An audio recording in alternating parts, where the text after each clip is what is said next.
a gravação. Tá gravando, tá? Fica até mais fácil, então, para vocês assistirem o curso inteirinho, tá? E aí vocês prestigiam lá o meu canal também. O que eu proponho aí, então, para os nossos encontros, pessoal? Eu vou falar de uma bibliografia que eu acho aí que é legal, porque, não sei se vocês sabem, né, mas eu acredito que todo brasileiro acha que entende de economia, acha que entende de futebol, acha que entende de medicina e assim por diante, né? E não é bem assim, né? A economia também é uma ciência, tá? E achismos não existem, tá? O que a gente vai tentar estudar aqui é teoria mesmo econômica, em cima, tá? Com os dados brasileiros e aplicando essa teoria econômica, tá? Isso que é o interessante. Então, eu quero mostrar aqui uma bibliografia que eu acho importante para vocês se interarem um pouco aí da literatura econômica.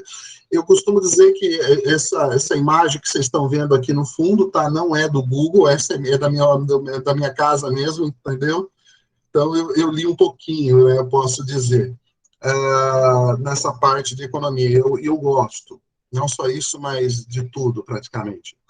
E outra coisa, eu vou estar falando também de alguns conceitos preliminares. O que são esses conceitos? Para que a gente possa falar de economia e entender a economia, tá? Como ela vai afetar o dia a dia da vida de vocês e das empresas, a gente tem que estar um pouco familiarizado com certos conceitos básicos. E muitas vezes as pessoas falam de certos conceitos como se aquilo fosse realmente tivesse definido, e muitas vezes a pessoa nem tem noção do que ela está falando. E eu falo que isso eu ganhei lá da física, né? A física, como é que ela se constrói? Ela constrói em cima de conceitos. Você definiu um conceito muito bem feito, muito bem definido, e a partir dali você evolui com o conhecimento. É a mesma coisa aqui. Então, eu vou estar falando de alguns conceitos que a gente às vezes acha que sabe, vocês vão ver que tem algumas sutilezas, esses conceitos. Posto isso, depois eu vou falar um pouquinho, tá? Sim, Isabela, eu mandei o material para todo mundo, tá? Mas em todo caso... professor, eu não recebi esse material, né? E o link eu pedi peguei com o professor Milton, eu acho que eu estou fora dessa lista. Isabela, me manda vosso e-mail agora que já vai o motoboy entregar na sua casa. Beleza, vou colocar aqui no chat, então, tá? Obrigada. Me manda aí que o motoboy já está encaminhando para você, por favor. Tá? Olha aí. Mais alguém não tem o material, gente? Já tem 2 aqui, beleza. Vamos lá. Nossa, bastante gente não recebeu. Eu acho que basicamente o pessoal da turma 5, o professor não recebeu. Eu acho que o pessoal da turma 5 não, só a turma 6 que recebeu, talvez. Pois é, que estranho. Tudo bem, sem problema. Estou colocando aqui e já estou mandando para vocês, tá? Isabelle já tá aqui, Cristiano, colega de trabalho da Isabel, pelo que eu estou vendo. Tiago. Mais alguém, gente? O Levi, professor, não sei se você ouviu o Levi FFT aí. Eu também, professor Walter. Walter também. Levi? Peraí, Levi. Manda aí para mim o seu e-mail, Levi, por favor. Eu estou pegando aqui um por um aqui e colocando. Desculpem, eu não sabia. O meu do Levi já está aí, professor. Abaixo do Cristiano Henrique. Tá. Levi Távora. É que tá, Levi Távora. Perfeito. Peraí que... Tratou.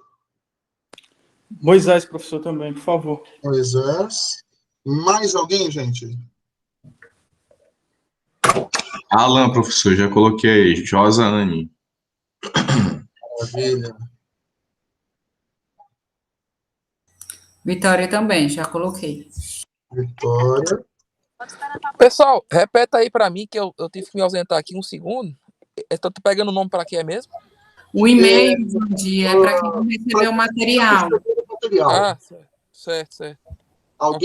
Quem não recebeu, me fala agora e eu já mando para vocês. De novo aqui, não tem problema nenhum. Quem não tem que mandar por WhatsApp, não? No grupo, logo? Eu não tenho WhatsApp. Tem não? Quem receber aí, coloca no grupo, pronto. Pronto, professor Cristiano falando, só para dizer assim, o professor mandou um e-mail agora 3h55, tá? Então tem um material lá, mas de todo jeito, pro pessoal da turma 6, eu tô colocando no grupo. Tá, em todo caso, pessoal, eu acabei de disparar o e-mail aqui para vocês também, tá? Eu recebi, Rosa. Tá, eu acabei de mandar tudo para vocês. Vê aí se o motoboy chegou com o material. Tá? Vocês me falam aí. Tá? A Suerda recebeu. Tá? Então, mandei aí para vocês, tá, gente? Perfeito? Acredito que já. Suerda, né? Assim que pronuncia? Perfeito. Sim, Suerda. Ah, Suerda. Suerda. É que tá S-U-E-R-D-A, né? Pensei que era Suerda. É S-U-E-R-D-A. Ah, tá. Suerda. Suerda. Tá certo. Obrigada. Não por isso. Hoje tá chovendo em Fortaleza, professor, deve demorar um pouquinho a chegar, né? Não chegou aqui ainda não, mas é porque tá caindo uma chuvinha aqui esses dias. A motoboy deve estar preso no trânsito, sabe? É logo aí, mas já tá chegando, tá? Mandei aí. Bom? Qualquer coisa, professor, o Cristiano é o nosso líder da turma 6. Manda para ele que ele distribui para nós. Perfeito. Perfeito. Se alguém receber, já põe no grupo lá também, todo o material também, tá? Ó, gente, então vamos lá. Depois de definir esses conceitos que nós vamos estar vendo aí, que são importantes, tá? Vamos falar desses conceitos, definir. Nós vamos entrar em objetivos e instrumentos de política econômica. O que é isso, gente? O que um governo busca? Tá? Nós vamos tentar entender um pouco o que são esses objetivos que um governo busca. E não estou falando só do governo brasileiro, isso daí é uma condição comum em todos os governos do planeta. Tá? Tirando um ou outro que quer dominar o mundo, o resto é comum, esses objetivos aí de política econômica. Tá? Mas, para também buscar esses objetivos de política econômica, nós temos alguns instrumentos. Nós vamos ver que existem 4 instrumentos que a teoria econômica permite, tá, buscar esses objetivos. Quais são esses instrumentos? A política fiscal, que vai dizer onde o governo gasta, como ele gasta, de que forma ele gasta, de que forma ele financia o déficit público dele, como é que ele tributa e assim por diante. Tá? A política monetária, que tem a ver, então, com o controle da moeda, dos juros e do crédito. A política cambial e de comércio exterior, então, tem a ver aqui com a taxa de câmbio, que regime cambial é feito, quais são as taxas de troca entre uma moeda nacional e uma moeda estrangeira, e a questão, então, também das vantagens competitivas que o país pode ter em relação aos países lá fora, através da política de comércio exterior. E, finalmente, a política de rendas. A política de rendas, nós estamos falando o seguinte aqui, né? Que é a mais árida. Pô, eu vou dar o peixe ou vou ensinar a pescar? Poxa, mas espera aí, para ensinar a pescar, tem que dar o peixe para a pessoa, porque ela, pelo menos, tenha condições de pescar. Né? Então, são questões muito complexas também que nós vamos estar analisando nessa parte da política de rendas. Gente, perfeito, Vitória. A Vitória recebeu já. Você encaminha para o resto do pessoal no grupo aí, Vitória, por favor, então. Tá? Então, o que acontece? Nós vamos estar estudando esses 4 instrumentos. Nós vamos ver que esses 4 instrumentos são os únicos que existem, tá, dentro da teoria econômica moderna. Tá? Não existem outros instrumentos de política econômica. Tudo que existe está aí dentro desses 4 grandes grupos. E nós vamos ver que eles têm também limitações. Até que ponto aquilo anda realmente? Até que ponto aquilo funciona? Existem certos graus de liberdade para cada um desses instrumentos. Ou seja, em certas situações o instrumento funciona melhor ou o outro não funciona muito bem. Tá? E nós vamos ver também que esses instrumentos, eles encerram certas contradições. Ah, mas por que isso, Francisco? Porque nós vamos ver que uma economia é como se fosse um sistema dinâmico não linear e estocástico. Olha que coisa linda. Vocês devem ouvir direto isso, jornalistas econômicos aí da TV falando isso, né? Que a economia é um sistema dinâmico não linear e estocástico. Nós vamos tentar entender o que é isso. tá? E quais são as dificuldades que existem e as limitações de buscar esses objetivos dados esses instrumentos. E para a coisa ficar interessante, tá?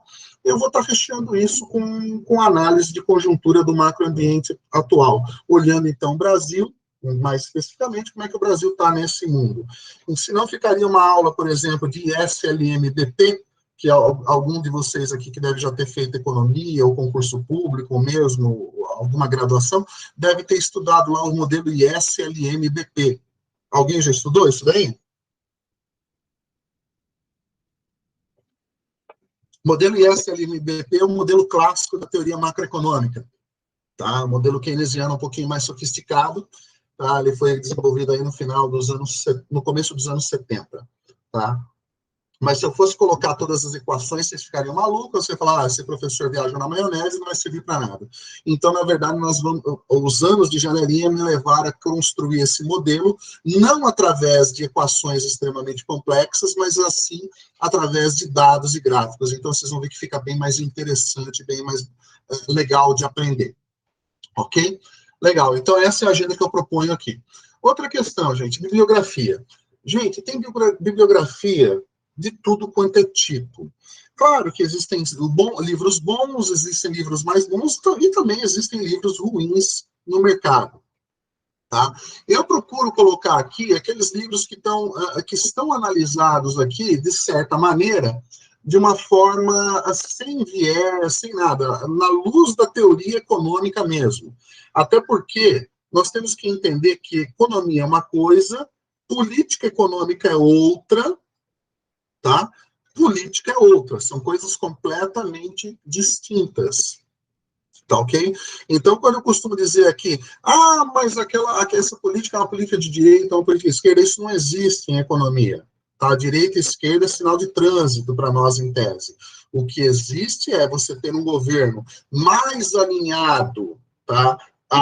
Ao Estado, dizendo o seguinte, olha, eu acho que as pessoas, as empresas e as pessoas não sabem tomar decisões por si só e, portanto, eu, governo, vou interferir na vida deles tomando decisões por ele. Então, você tem uma linha aí, entendeu, mais à esquerda. Por outro lado, você tem um governo que fala o seguinte, não, as pessoas são capazes de tomar decisões por si só, tá? E as empresas também, e de se autorregularem, e, portanto, eu, governo, vou interferir menos. Tá? Francisco, mas qual das duas é melhor? Eu costumo dizer o seguinte, tá? Em certos momentos, é importante, sim, ter a interferência do Estado, e nós vamos entender que isto é fundamental, porque se a gente deixar para o mercado certas coisas, o mercado vai resolver o problema. Lembre-se, economia, nós estamos estudando aqui uma economia chamada economia positivista, não uma economia normativa. Economia positiva, tá? Não sei se vocês sabem qual é a diferença entre economia normativa, tá, e economia positiva. Alguém sabe? Sim ou não? Não. A economia positiva, gente, ela procura analisar o quê? Ela procura analisar como é que a economia funciona, tá? Procurando entender as relações de causa e efeito, sem fazer juízo de valor, tá? A teoria econômica analisa isso, ela não está fazendo juízo de valor. Então, ela estuda a eficiência, do ponto de vista de eficiência econômica. Pode ser que o mercado chegue numa solução que é eficiente, no entanto, ela não é boa para o povo. E aí você vai interferir naquilo. E aí nós estamos falando da economia normativa, onde o governo tenta fazer, onde as pessoas, agentes econômicos, fazem o seu juízo de valor, tentando definir o que é bom e o que é ruim, esse é também complexo, esse juízo de valor, e tentando criar regras, de mecanismos de incentivo econômico para atingir determinados objetivos. Por exemplo, uma empresa que ela está num país e ela é monopolista, ela está sendo eficiente?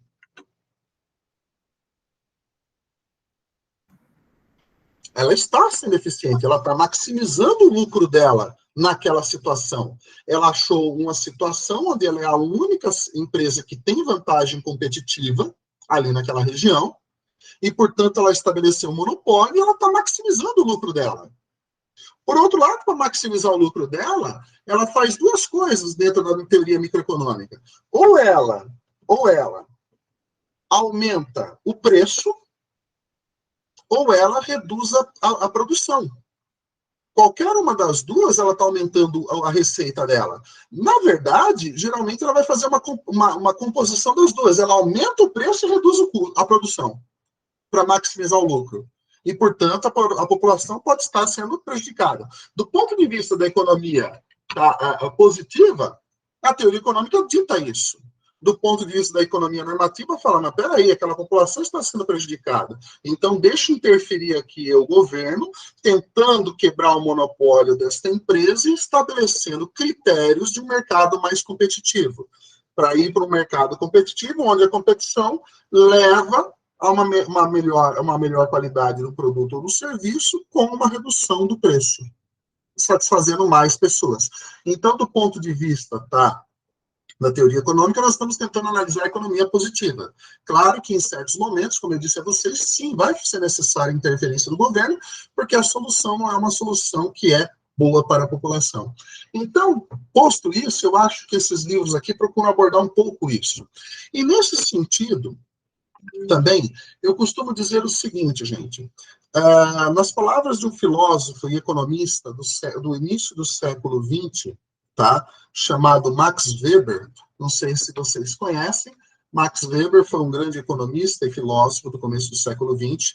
Ele publicou um livro muito interessante chamado A Ética Protestante e o Espírito do Capitalismo.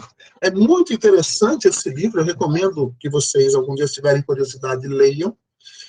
Mas a pergunta que ele fez, que é digamos, o cerne do texto dele, que é muito legal, ele fez a seguinte pergunta: poxa, por que os países cuja a religião é protestante, um derivado da religião protestante, se desenvolvem muito mais do que aqueles que são de religião católica ou algum outro tipo?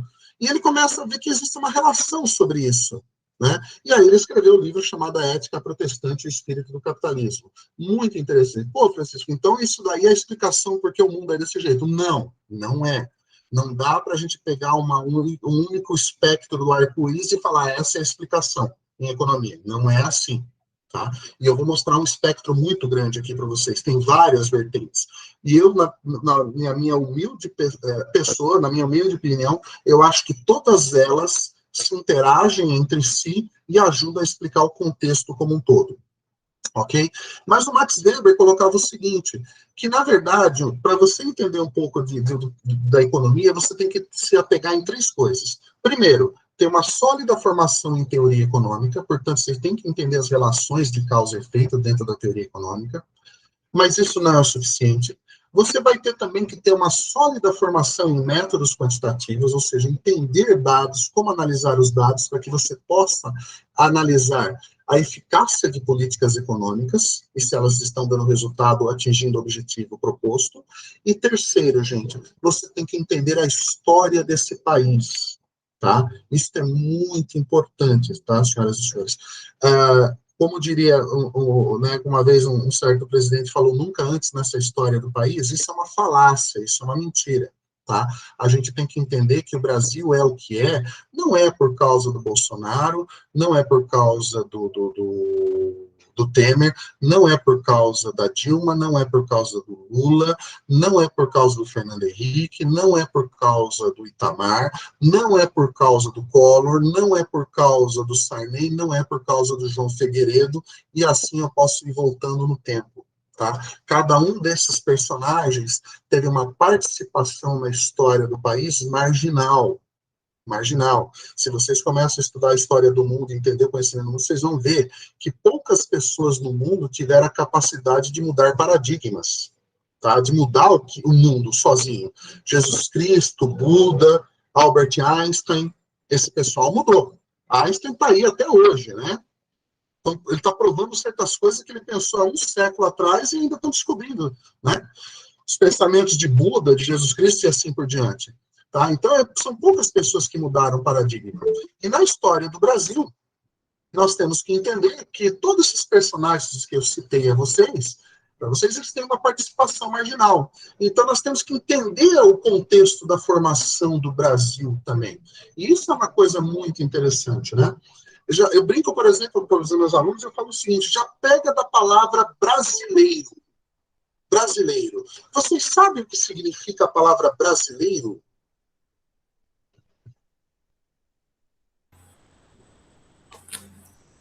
Um de cada vez, por favor. Significado de brasileiro? O que significa brasileiro? Que é do Brasil. Pois é, né? A gente poderia pensar que é do Brasil, né? Aquele que nasceu no Brasil. Mas não é. Não é. Na verdade, se eu perguntar para vocês o que um padeiro, um marceneiro, um carpinteiro, um pedreiro faz? Não, o padeiro trabalha com pão. Então, mas se você parar para pensar, Vitória, a raiz etimológica da palavra, o sufixo eiro, quer dizer aquele que explora a atividade de. Pedreiro, aquele que explora a atividade da massa. Pedreiro, aquele que explora a atividade da pedra. Marceneiro, aquele que explora a atividade da madeira.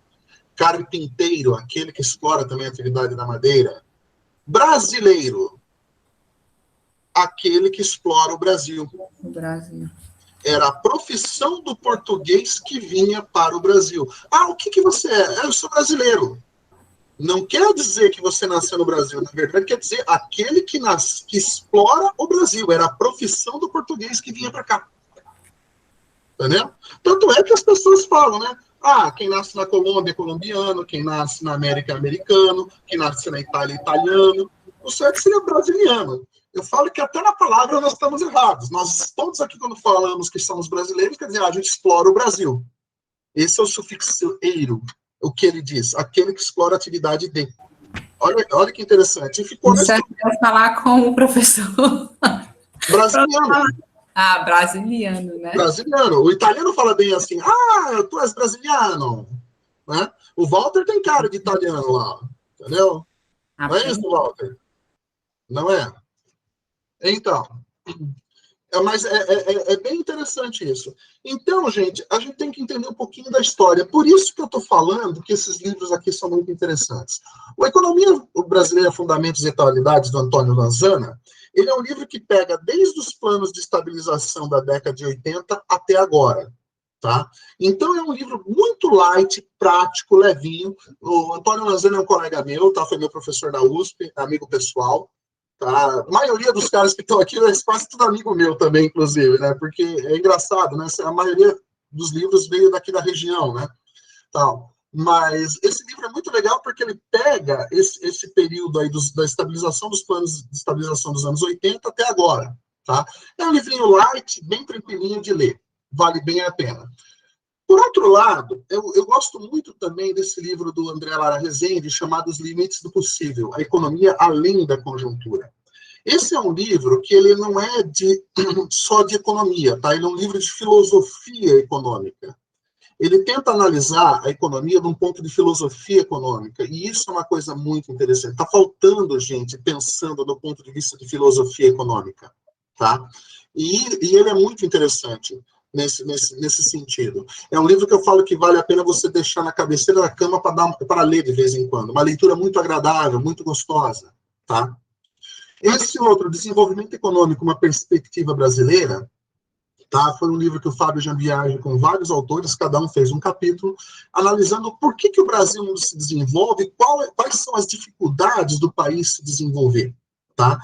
Claro que aqui tem modelos econômicos, modelos econométricos, matemáticos, com data, com dados, com estatísticas, então ele é um livro mais pesado, tá? No sentido que envolve uma teoria econômica mais pesada, que são modelos econômicos que a gente estuda mesmo, tá? Modelos de solo, com progresso técnico, modelos de Harold Domar, tá? Modelos, entendeu, de solo sem progresso técnico e assim por diante, tá?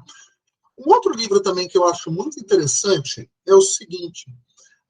mas, Francisco, quando a gente tenta entender por que certas nações desenvolvem-se e outras não se desenvolvem, o que leva a isso?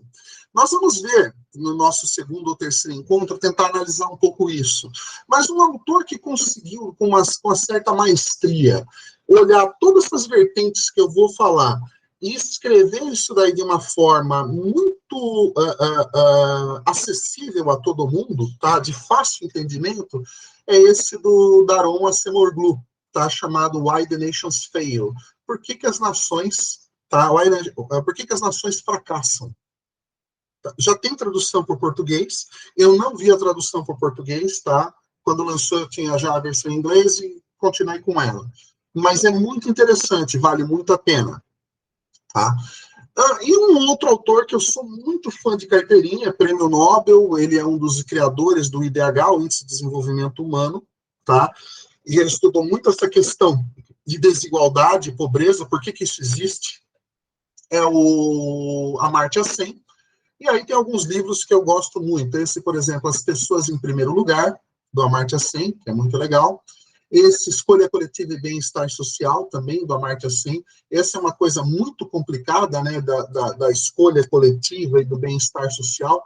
Né? Como é que você pensa, né, nessa questão? Porque, às vezes, você está pensando na coletividade e um certo grupo não está sendo valorizado. Isso é uma coisa muito complicada. Um outro, talvez, que eu colocaria aqui também, que eu esqueci, mas eu recomendo, é o Capital, tá, do Piketty. Não o Capital de Karl Marx, tá, pelo amor de Deus. Tá? É o Capital do Piketty, é esse daqui, ó. Tá? O Capital do Piketty. Ele é muito interessante também, é um livro que vale muito a pena, foi considerado um best-seller dentro da teoria econômica, vale muito a pena também. Está traduzido para o português, a tradução está muito boa, inclusive. A tradução está muito boa, inclusive, vale muito a pena, ok? Eu diria que essa é uma bibliografia básica, tá? Precisa ler todos? Não. Eu deixo, por exemplo, o curso nosso aqui, o primeiro ali está light, o que eu mandei ajuda, e se vocês quiserem entender um pouco mais do que é o Brasil, é muito legal isso daí, tá? É muito legal isso daí. Tem um outro livro também que eu acho muito legal, alguns outros, né, que eu coloco uma bibliografia complementar, que são esse daqui, Inflação e Crises no Brasil, o Papel da Moeda, do Afonso Celso Pastor, ele foi ex-presidente do Banco Central, é um economista que, quando ele fala na TV, nós temos que parar para ouvi-lo, tá? Esse é um cara que entende muito o que está falando, tá?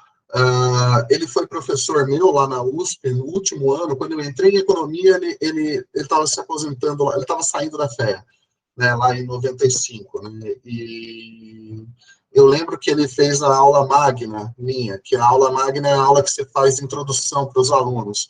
Eu lembro que eu entendi o início da frase, que ele falou, olá a todos, suponhamos, né, e eu achei um barato, né, que ele fala o seguinte, no dia da palestra, lembro até hoje, assim, lá em 1995, ele falou, gente, não é bolinho, foi o que ele falou. E aí ele falou o seguinte, suponhamos que uma nave alienígena pouse na Terra, e a gente vai estabelecer relações de troca entre os alienígenas e o povo terráqueo. Como é que se darão essas relações de troca? Isso ele estava falando para explicar taxa de câmbio real e taxa de câmbio nominal, que nós vamos falar ainda. Eu só entendi isso, e depois entendi o boa noite, no final da palestra. Foi o que eu entendi da palestra dele lá em 1995. Hoje eu consigo entender um pouco mais, mas na época, primeiro ano de graduação de economia, a primeira semana eu não entendi nada. Tá? Esse livro aqui também do Jean Biagi, Brasil, Raízes do Atraso, Paternalismo versus Produtividade, também é bem interessante. Ele aborda os principais problemas que o Brasil tem, então ele vai olhar ali, ele põe o dedo na ferida mesmo. Então ele olha ali o problema da produtividade, ele olha o problema previdenciário brasileiro, ele olha o problema, entendeu, da desigualdade de renda. Então, cada capítulo ele está olhando um desses problemas, tá? Com dados, com modelos e quais seriam as possíveis soluções, ok? Então, é também muito legal. Esse daqui, gente, o que eu estou indicando aqui do Michael Sandel, Justiça, o que é fazer a coisa certa, também é muito legal. Não sei se vocês conhecem o Michael Sandel, ele é um filósofo, e ele dá aula de filosofia do direito na Universidade de Harvard. O curso dele, inclusive, está na internet, está de graça. Se vocês quiserem fazer o curso pela edX, que é a plataforma de educação à distância de Harvard, tá? É de graça. Se vocês pagarem, eu acho que $60 ou $90 e fizerem o curso direitinho, vocês ganham o certificado de Harvard também, tá? É muito legal esse daí. E ele analisa essa questão da economia. Porque quando a gente vai analisar esse daqui, justiça, que é fazer a coisa certa. Inclusive, todo o curso dele está no YouTube legendado, tá? As 15 aulas dele legendadas, que ele dá em Harvard. É muito legal, vale a pena. Tá? Porque o que acontece? Toda teoria econômica que nós vamos estudar, ela deriva da teoria microeconômica. A microeconomia e a macroeconomia são as duas grandes vertentes da teoria econômica. Aí. A macroeconomia, ela analisa os grandes agregados macroeconômicos, que é o que nós vamos estudar aqui. Tá?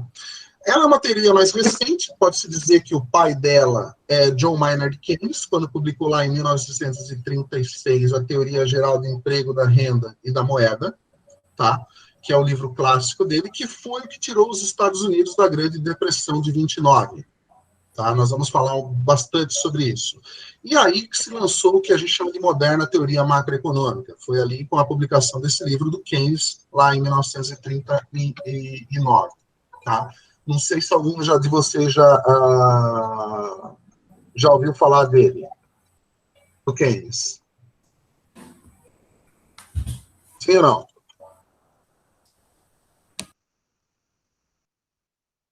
Ninguém ouviu falar do Keynes? Do livro dele, Teoria Geral do Emprego, do Juro e da Moeda? Só. Tá. Esse foi o livro que ele publicou lá em 1936, que foi o que tirou os Estados Unidos da Grande Depressão de 29. Tá? E nós vamos falar um pouco disso com a solução que ele propôs ali, tá? Da teoria keynesiana. Mas o que é interessante é que a economia ela vem mais antigamente ainda. Ela começa lá atrás, entendeu? Quando um filósofo, tá? Pode-se dizer economista, chamado Adam Smith, publicou A Riqueza das Nações. Tá? A Riqueza das Nações pode-se dizer que ali é a moderna teoria microeconômica, e vale muito a pena se algum dia vocês tiverem curiosidade de ler. Não é uma leitura fácil, tem um livro dele depois ainda chamado Teoria dos Sentimentos Morais, que é até mais pesada a leitura, mas é muito interessante. Mas o que é legal é que um jurista, depois, um pouquinho depois do Adam Smith, tá, chamado Jeremy Bentham, não sei se vocês já ouviram falar, tá, filósofo e jurista, Jeremy Bentham, tá, ele era do século XVIII, ele pensou o seguinte, ele falou, poxa, baseado na teoria do sistema de filosofia moral, que veio, de certa maneira, ali onde o Adam Smith também bebeu, ele falou o seguinte, o ser humano é um bicho que ele procura fazer duas coisas na vida apenas. Maximizar prazer e minimizar sofrimento. Definam prazer e sofrimento de acordo com a escala de valores de cada um de vocês, tá bom? O que é prazer para Tatiana pode ser sofrimento para Vitória, tá? O que é prazer para o Paulo pode ser sofrimento para Moisés, e vice-versa, tá? A gente parte do pressuposto que, na maioria das vezes, prazer e sofrimento são coisas muito bem distintas. Eu acho que todo mundo aqui tem prazer em ganhar dinheiro, entendeu? Não é verdade? Mas eu conheço gente, por exemplo, que tem prazer apenas em ganhar dinheiro. Por exemplo, pega o Warren Buffett. O tesão do Warren Buffett é ganhar dinheiro, não é gastar dinheiro. Não é verdade? Se eu posso associar uma personagem de quadrinho a ele é o tio Patinhas. Ele é o tio Patinhas. Ele gosta de nadar no rico dinheirinho dele. Ponto. Por outro lado, se você pegar um Elon Musk, hoje, ele é um cara risk-taker. O cara toma risco.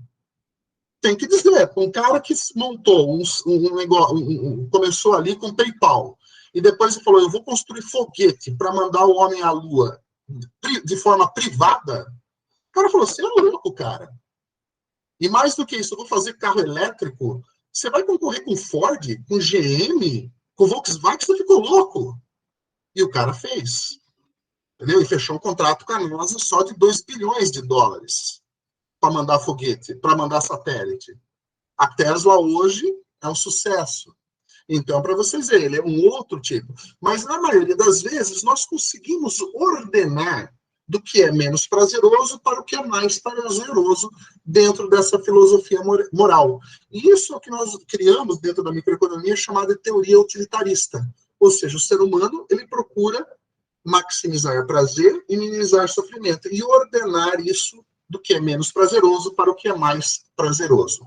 Legal? Só que é o seguinte, se a gente consegue ordenar isso, o Michael Sandel, ele levanta vários questionamentos disso daí, do ponto de vista econômico. E é muito interessante isso. Por exemplo, penso a vocês aqui. O exemplo clássico que ele coloca, eu acho fantástico, é o seguinte, gente. Imaginem vocês, tá, que tem uma linha de trem. E tem um trem em alta velocidade e desgovernado, tá? E você vê esse trem indo no trilho, ali desgovernado, e lá na frente do trilho você vê 5 trabalhadores que vocês não conhecem trabalhando nesse trilho. Mas do lado seu tem uma alavanca, que se você mexer nessa alavanca, o trem se desvia e ele vai para um trilho paralelo, que tem apenas um trabalhador nesse trilho trabalhando. Gente, não estou questionando a moralidade da coisa. A pergunta é, temos 25 participantes aqui agora em sala de aula. Quem desviaria o trem? Lembre-se que vocês não conhecem nenhum dos trabalhadores.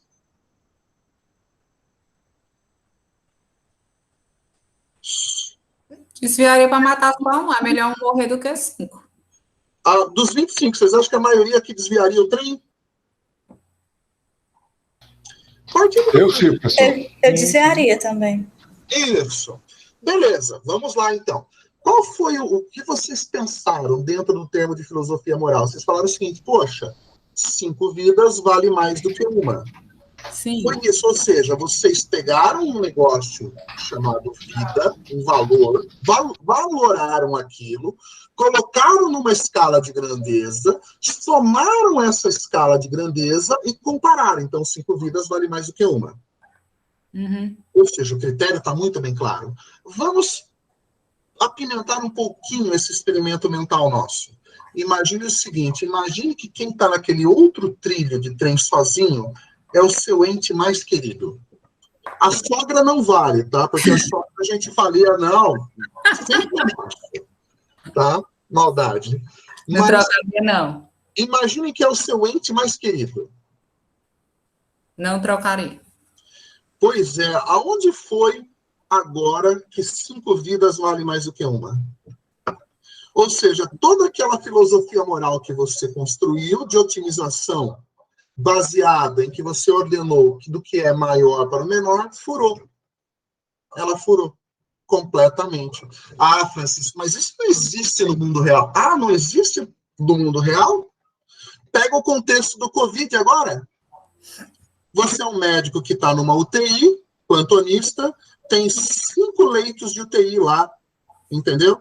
5 leitos de UTI. Imagina que os 5 leitos de UTI, todos se recuperaram e saíram.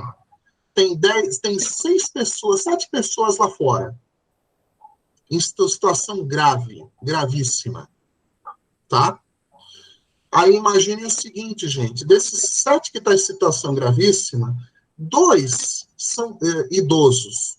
2 são idosos.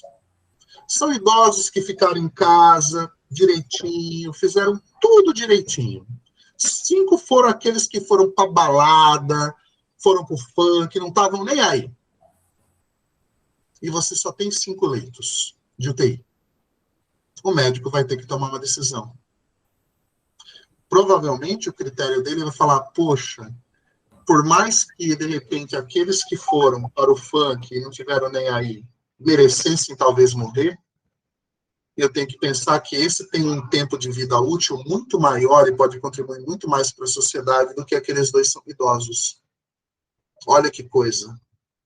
Né? Gente, é frio isso? É frio essa análise.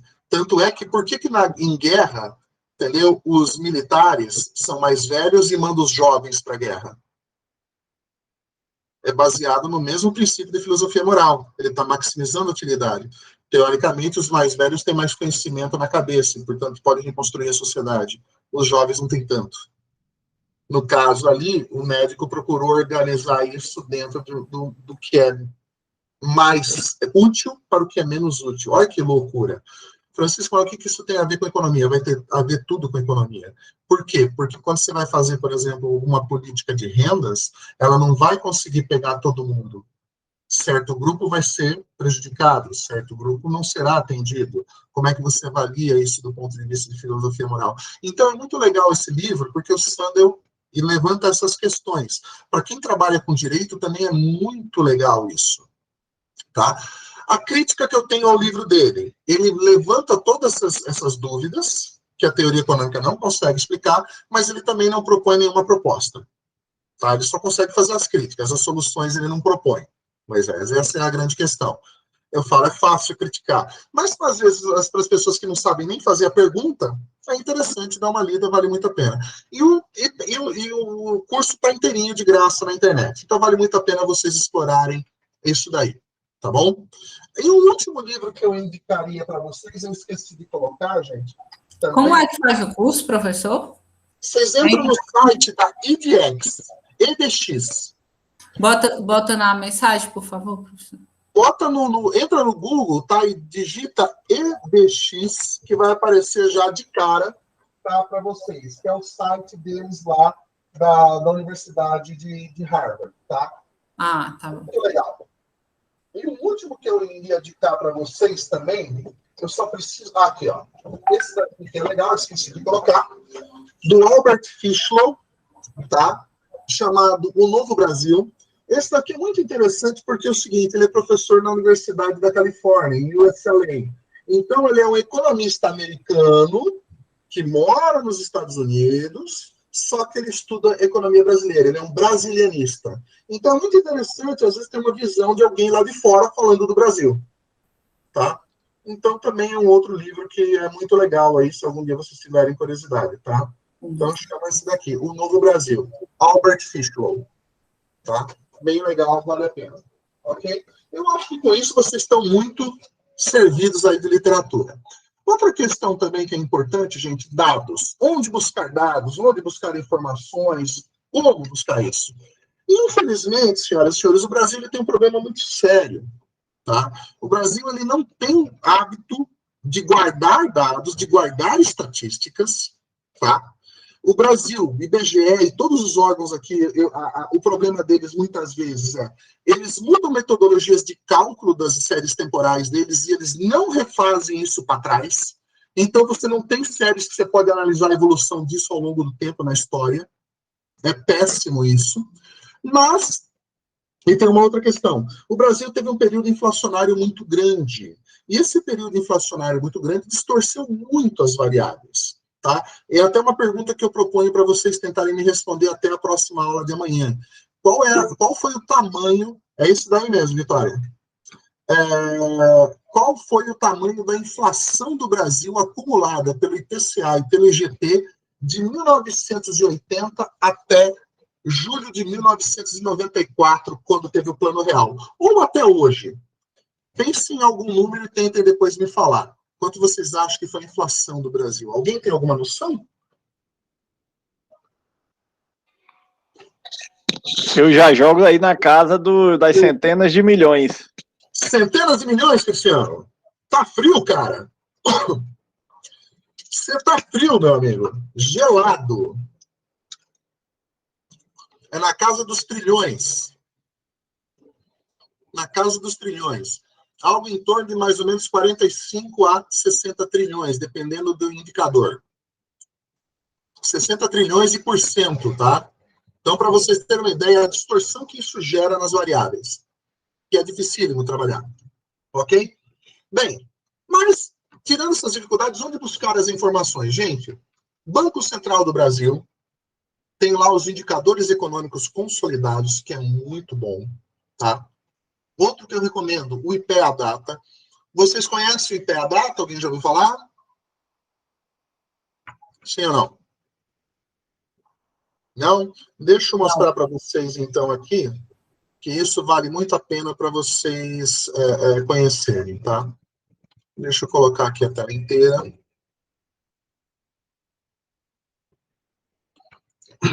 Estão conseguindo visualizar as duas telas? Então, né? Olha só. O IPEA-Data, gente, é um site que faz um compilado do governo, que faz uma compilação de todas as bases de dados oficiais do Brasil. Então, se você precisa buscar algum dado, começa pelo IPEA-Data. Não achou no IPEA-Data, comece a ficar muito preocupado. Provavelmente o dado não tem, tá? Porque o IPEA-Data já faz esse trabalho. Então, ele é um site bem amigável, bem user-friendly, ó. Ele tem dados macroeconômicos, regionais e sociais. Você pode vir aqui, ó, macroeconômico, ó, por temas. Olha lá, balanço de pagamentos, câmbio, comércio exterior, consumo e vendas, contas nacionais, moeda e crédito, preço, produção e assim por diante, tá?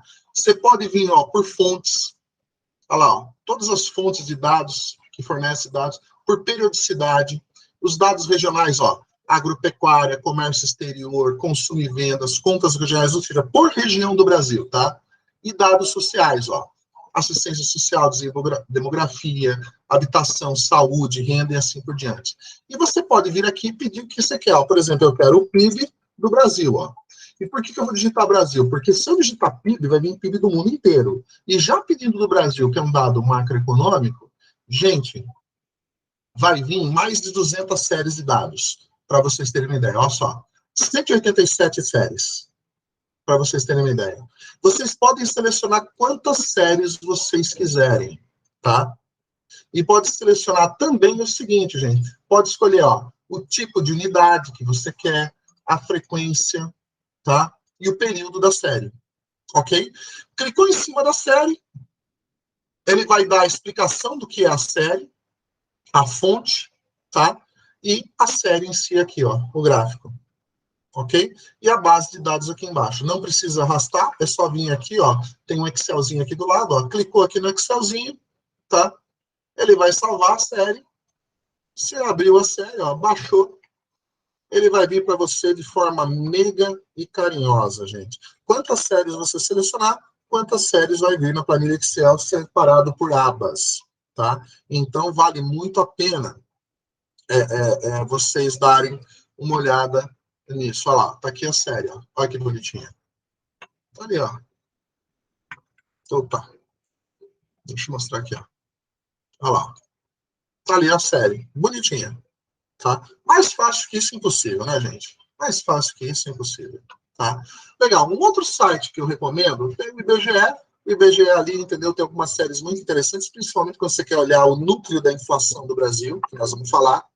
Depois também tem o site do PNUD. O site do PNUD, o Programa das Nações Unidas para o Desenvolvimento, ele é muito legal quando você quer olhar questões sociais, tá? Então, eu quero ver ali questões como desigualdade, renda, educação e assim por diante. E aqui tem o famoso IDHM, o Índice de Desenvolvimento Humano Municipal, que mostra o grau de desenvolvimento de cidade a cidade no Brasil, município a município, tá ok? Uma pena que é feito de 10 em 10 anos, o de 2020 ainda não foi feito, espero que uma hora seja feito, já está atrasado, porque eu queria ver como é que vai.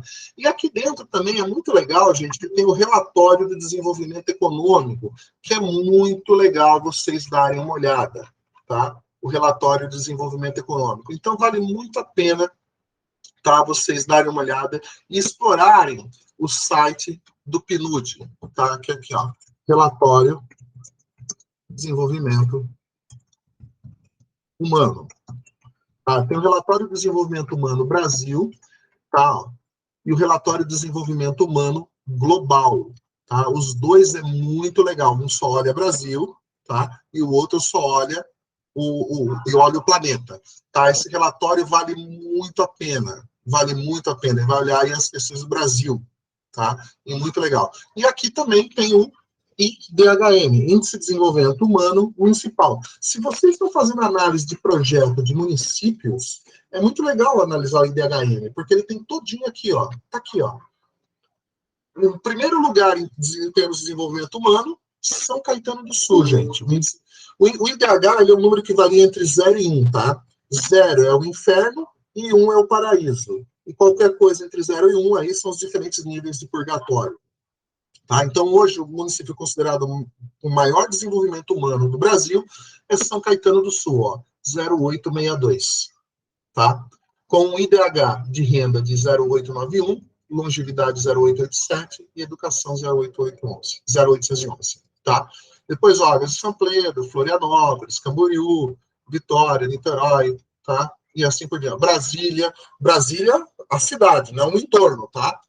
Ó, Curitiba, Jundiaí, Valinhos, Vinhedo, tudo aqui do lado, na Bandeirantes aqui, tá? Vamos ver Fortaleza? Algum de vocês tem curiosidade de saber Fortaleza? Sim ou não? Professor, sim. Sim. Fortaleza, vamos ver Fortaleza. Fortaleza está lá no ranking, ó, 467. Ô, professor, você pode pesquisar Montes Claros, Minas Gerais? Como? Montes Claros. Montes Claros. Ah, tem Montes Claros de verdade. Só que é de Minas Gerais. Montes Claros, 227. 227. Tá? E, ó, o pior lugar do Brasil, o pior município, está em Melgaço, no Pará, 0,418. Para vocês terem uma noção do que eu estou querendo dizer com esse número, tá? Um critério de comparação, o pior IDH do mundo é Gana, na África. Tá? Gana, Congo, ali, Congo Belga, aquela região, tá? Que é 0,480. A expectativa de vida de um indivíduo ao nascer naquela região, gente, é de 45 anos de vida. Tá? 45 anos de vida é a expectativa de vida de um indivíduo ao nascer naquela região. Nós estamos falando que Melgaço está pior do que lá. Por isso que eu falo, não precisa ir para a África para ver desgraça, vá para Melgaço. Vocês veem, ó, todas regiões aqui, ó, com um IDH muito baixo. Então nós vamos tentar entender um pouquinho também o que é esse país chamado Brasil. Nós vamos ver que aqui o Brasil ele tem regiões que parecem a Bélgica e regiões que parecem Gana, na África. Tá? Então, administrar um país de dimensões continentais com uma heterogeneidade tão grande assim é extremamente complexo. Imaginem vocês aí também quando pensam em políticas públicas ou políticas sociais, ou mesmo pensando em competitividade empresarial. Poxa, como é que eu vou levar uma empresa para essa região? Então, por exemplo, é uma coisa muito interessante. Ok? Legal, gente? Gostaram disso aqui? Não sei se vocês conheciam. Não. Tá? É muito legal. Isso aqui nós vamos explorar bastante isso daqui, tá? Ah, Francisco, eu queria, na verdade, olhar dados de importação, de exportação, olhar as cidades, tal. Tem algum lugar onde eu posso olhar? Tem, jovens. Isso também é muito legal, chamado Data Viva. É um site muito legal. Ele é feito para a Federal de Minas Gerais, com o pessoal do MIT também. É muito legal esse Data Viva. Você vai iniciar uma pesquisa aqui, por localidade brasileira, por exemplo. Vamos pegar Fortaleza? Vamos pegar Fortaleza. Olha lá. Fortaleza, município. Olha que legal. Ele vai dar alguns indicadores, ó. O PIB de Fortaleza, expectativa de vida aos 74 anos, população, tá, 2,6 milhões, o per capita, R$23 mil por ano, o IDH, ó lá, tá? E olha que interessante, se você for aqui, o comércio internacional, isso é muito legal. Isso vocês vão gostar. Olha lá, balança comercial de Fortaleza. Então, vocês veem que Fortaleza, tipicamente, é uma cidade que depende do quê? Ó, aqui, ó, ela importa muito mais do que ela exporta, ou seja, ela gera muito pouca riqueza dentro da cidade. Ou seja, o fator de competitividade dela tem que ser melhorado muito, porque, ó, ela é tipicamente uma cidade que importa muito. Ah, mas o que ela importa? Olha que legal, gente. Por produto. Olha só que legal. Sei lá, 37% das exportações aqui, de Fortaleza, ó. Coco, castanha e caju, sucos vegetais, crustáceos, peixe congelado, ou seja, produtos de baixo valor adicionado. E olha o que ela importa. Vamos olhar. Olha lá. 42% trigo. Impressionante. Olha isso. Olha outra coisa que legal. Ah, Fortaleza exporta esses produtos para onde? Tem aqui, ó. Para onde vai? Quem são os principais compradores dos produtos de Fortaleza? Ah, da onde vêm os produtos que Fortaleza compra? Entendeu? Por origem. Olha lá. Interessantíssimo, né? Argentina, Colômbia, ó, 45% quase. Impressionante, né? Estados Unidos depois, ó, só Argentina, Colômbia e Estados Unidos, quase 60%. China com um peso muito pequeno, né? Comparado com o resto. É bem mais Mercosul, né? Olha que interessante. Ele está comprando trigo, professor? De fora? Trigo? Comprando trigo. Olha aí, ó. Mas interessante que é de fora, né? Por que não compra nacional, né?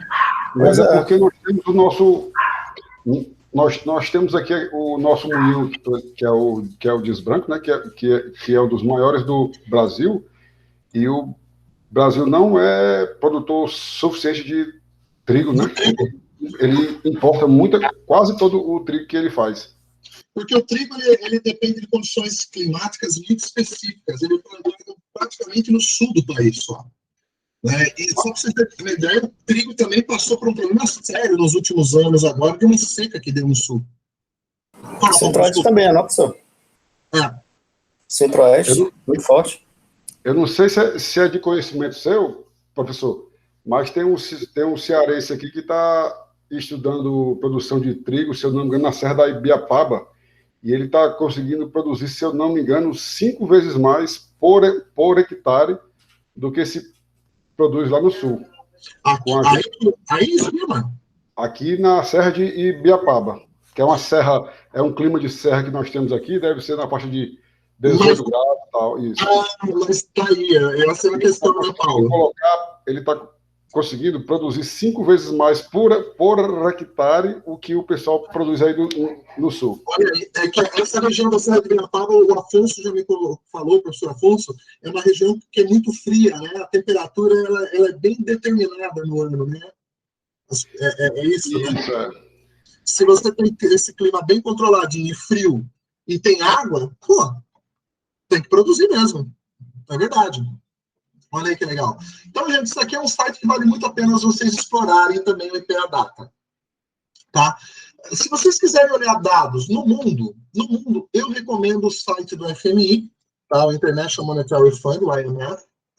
O IMF tem um site muito legal que permite comparar países, tá? E ele tem duas coisas aqui muito legais. Muito legais. Pô, colocaram a foto de Xangai aqui? Caramba!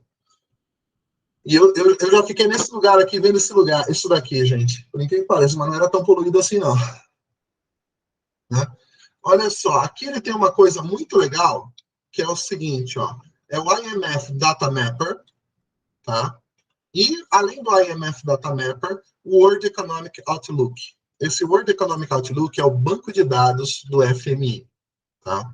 E aqui no World Economic Outlook, ó, a base de dados deles, ó, outubro de 2020, que é a mais antiga, a mais recente. Se você clicar aqui, ó, ele vai baixar. Você pode baixar toda a base de dados, ou pode ir, ó, por país, que é muito legal, tá? Ou você pode selecionar aqui, ó, por países, por grupos, ou toda a base. Eu, geralmente, vou by countries, tá? Selecionou by countries aqui, ele vai perguntar o seguinte, ó, qual que você quer, ó? Zona do euro, G7, comunidades dos estados independentes, emergentes e assim por diante, tá? Eu, geralmente, eu peço all countries, tá? Por tabela, e, ó, ele vai perguntar que países que você vai querer selecionar as suas informações. E aí, você escolhe o que você quer. Sei lá, vamos pegar aqui, ó, Argentina, por exemplo, ó, tá? Você vê que, por default, todos eles vêm selecionados. Vem um clear all para desselecionar e seleciona o país que você quer, tá? Seleciona, sei lá, eu quero o Brasil, por exemplo. Eu quero aqui, ó, vou pegar o Canadá aqui, que é legal. Vamos pegar aqui, sei lá, pegar algum outro aqui. Deixa eu pegar os Estados Unidos aqui, que é legal também, interessante. Tá? Ó, Nova Zelândia, que agora já está fazendo show lá, não tem mais perigo lá. Cadê o USA aqui? Ó, United States e United Kingdom. Ok? Selecionou, dá aqui um continuar Ele vai perguntar o que você quer, tá? Aqui estão todas as bases de dados que você pode selecionar, tá? Eu vou pegar, por exemplo, sei lá, vou pegar aqui o GDP, vou pegar aqui, sei lá, PIB per capita, vou pegar o total de investimento, tá? Vou pegar aqui a inflação, por exemplo, tá? E o setor externo aqui, sei lá, ó, taxa de desemprego, sei lá, tá bom isso aqui, ok? Só para mostrar. Vou dar um continuar. Ele vai pedir que período que você quer. Você pode pedir, ó, desde 1980 até 2025, gente, para vocês terem uma ideia. Como assim 2025? É a projeção.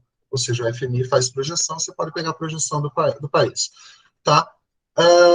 Você pode vir aqui e selecionar, eu quero por vírgula, tá? Porque no Brasil aqui, depois da casa decimal é vírgula, né? Tal.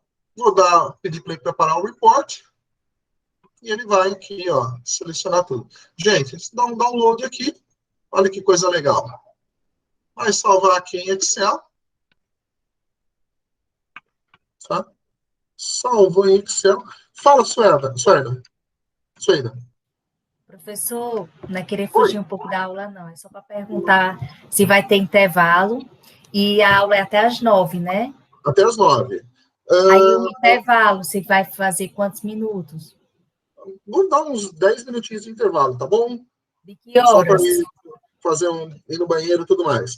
Podemos fazer um intervalo, sei lá, que horas tá bom para vocês? Que horas é bom o intervalo? 10 para as 7, professor. Ou 10 para as 7 ou 7 horas. Se for 10 para as 7, a gente volta às 7. Se for às 7, a gente volta às 7h10. Então, a gente começou agora às 6h17. Isso, né? Nós começamos vocês vão fazer 2 horinhas de aula, então umas 7, então a gente faz. 7, pronto. Obrigada, professor. Tá bom? Ó, gente, aqui estão todas as bases de dados para vocês verem, em Excel. Também é muito fácil isso daqui, gente. Putz, mais fácil do que isso é impossível, né? Eu falo que é só buscar. E o World Economic e o IMF Data Mapper, é legal que ele já coloca isso no mapa mundi, ó, que legal. Isso que é legal. Você vai passando, ó. E o detalhe, ó, você vai evoluindo no tempo, ó, ele vai mudando as cores. Para ver a evolução disso no tempo. De qualquer variável que você for colocando. Entendeu? Olha lá. Aqui é o PIB. Projeção de crescimento do PIB para 2022, para 2021, tá? E assim por diante, tá? Então, é bem interessante esse IMF Data Mapper, ok? É uma ferramenta também que vale muito a pena. Tudo bem? Outra base de dados que eu quero mostrar aqui para vocês, tá? É a base de dados do Eurostat, tá? Eurostat é uma base de dados só da Comunidade Europeia, tá? Ele também tem uma base de dados muito legal, vale muito a pena vocês também, se precisarem analisar o mercado europeu, tá? Ele tem aqui uma base de dados, está aqui, ó, Complete Database, clicou aqui, tá? Ele vai abrir aqui a base de dados que tem, ó, por todos os temas que vocês quiserem. Então, por exemplo, ó, estatísticas gerais e regionais, economia e finanças, população e condições sociais, indústria, comércio e serviço, agricultura, pecuária e pesca, ó, comércio internacional, transporte, meio ambiente, energia, ciência, tecnologia, sociedade digital. Então, se for abrindo, ó, por exemplo, por tema, ó, ele vai abrindo, ó, até chegar num tema que você quer, por exemplo. Clicou, ele vai gerar a base de dados, tá? E o legal é que ele permite, essa ferramenta, você fazer comparações entre elas, tá? Entre um país ou outro, tá? Entendeu? Isso que vale muito a pena. E o legal também é o seguinte, ó, tá aqui, ó, as bases. E ele permite você gerar gráficos e barras, botar no mapa. Isso é muito legal, tá? No mapa ali da Europa, onde que essas variáveis se relacionam, o que elas se relacionam, que é muito legal. E você também pode baixar essas informações, tá?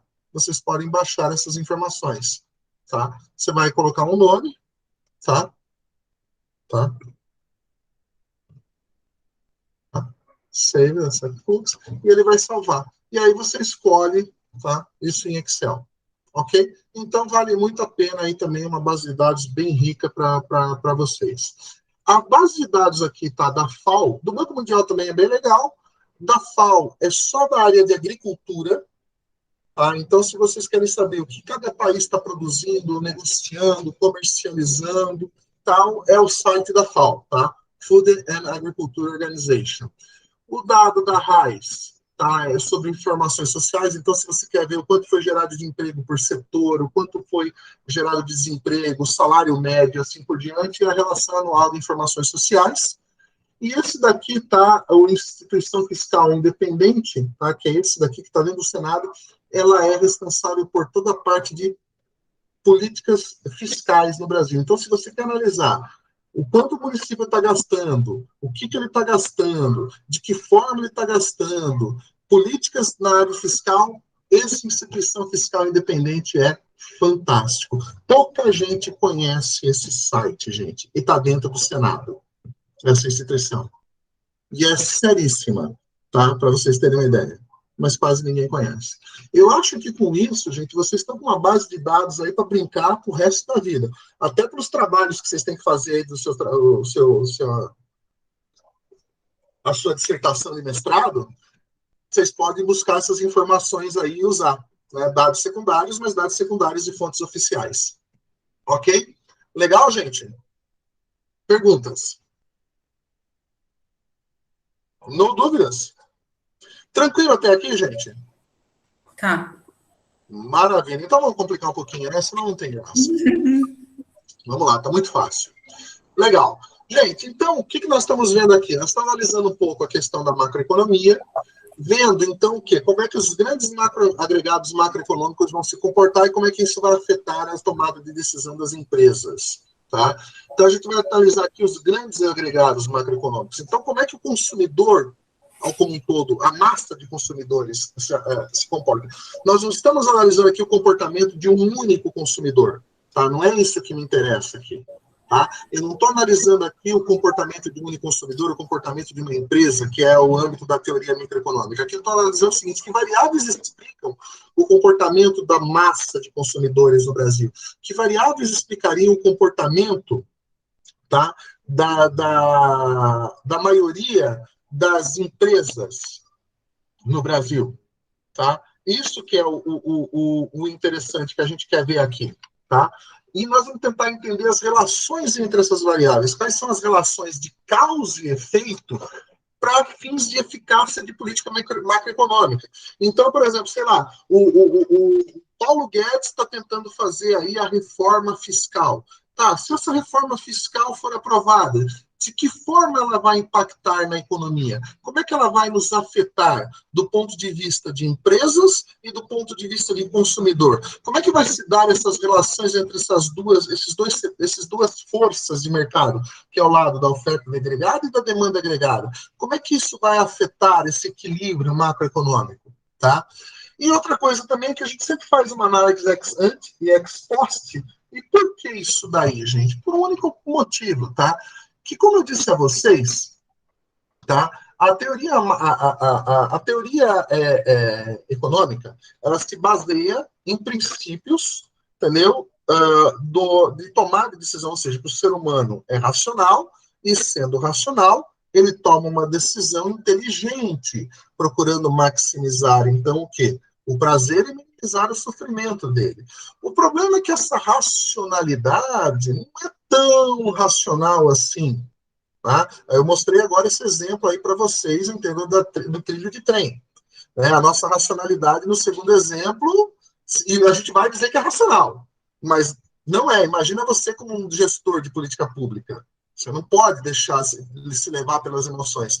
Você tenta ser racional. Tá? Então, você tenta fazer uma análise ex ante e uma análise ex post. Vou citar um exemplo para vocês. Em 1974, tá? 73 para 74, nós temos o choque do petróleo, o primeiro choque do petróleo, onde o preço do barril do petróleo aumentou em 500%, para vocês terem uma ideia. Se o preço do petróleo sobe, o que mais sobe na economia? praticamente tudo. E por que isso daí? Porque tudo tem petróleo na cadeia produtiva, direta ou indiretamente.